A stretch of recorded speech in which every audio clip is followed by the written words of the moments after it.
Investments in the securities market are subject to market risks. Read all the related documents carefully before investing.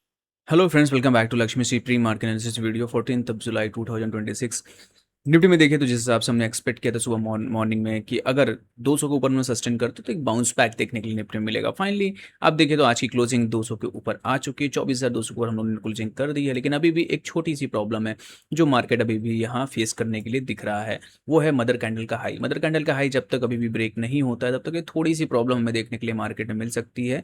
और overall देखा जाए तो जिस हिसाब से क्लोजिंग आज के सेशन में हुआ है डेली टाइम फ्रेम पे, हम लोग गैप डाउन के साथ ओपनिंग करके एक अच्छी कैंडल हम लोगों ने क्लोज दिया है। तो यहाँ इंडिकेट करता है कि कल के सेशन में अगर कहीं भी हमें गैप अप के साथ ओपनिंग मिलती है 24,250, 24,280 के आसपास, 15 मिनट के रेंज का ब्रेकआउट हम प्ले करना पसंद करेंगे। इसलिए हमें जो टारगेट लग रहा है वो 24,350 तक के एक फेयर वैल्यू गैप एरिया का टारगेट रहेगा।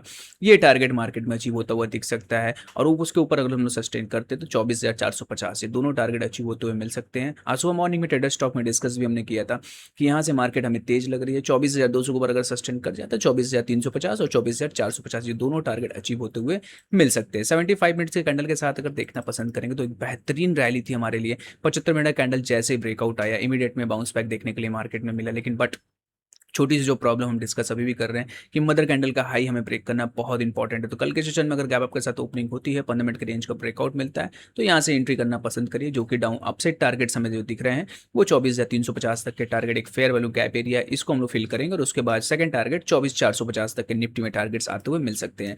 शॉर्ट तभी करेंगे जब 24,000 के नीचे मार्केट सस्टेन करना स्टार्ट करेगा। जब तक 24,000 के ऊपर है तब तक कोई शॉर्ट की पोजीशन नहीं बनानी है। अपॉर्चुनिटीज मिलेगी तो बाइंग करना ही पसंद करेंगे। और अपसाइड टारगेट्स अभी भी 24,350 तक के टारगेट्स हमें देखने के लिए निफ्टी में मिल सकते हैं।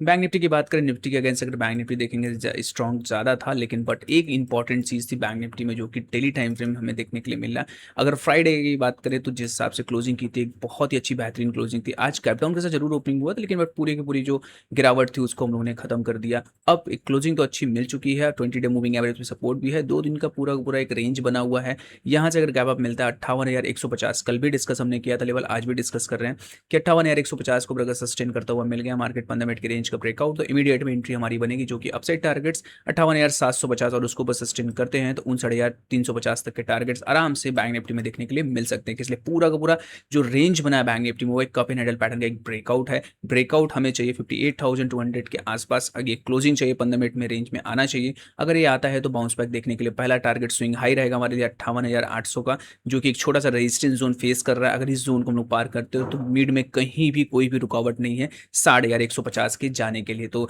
बैंक निफ्टी यहाँ से हमें तेज लग रहा है, निफ्टी भी लग रहा है, तो कहीं भी अगर डीप मिलती कल के सेशन में तो बाइंग इनिशिएट करना पसंद करेंगे। अपसाइड टारगेट्स की मैं बात करूँ तो हमें जो स्विंग टारगेट जो लग रहा है बैंक निफ्टी में वो यहाँ से 60,200 के टारगेट्स आराम से अचीव होते हुए मिल सकते हैं।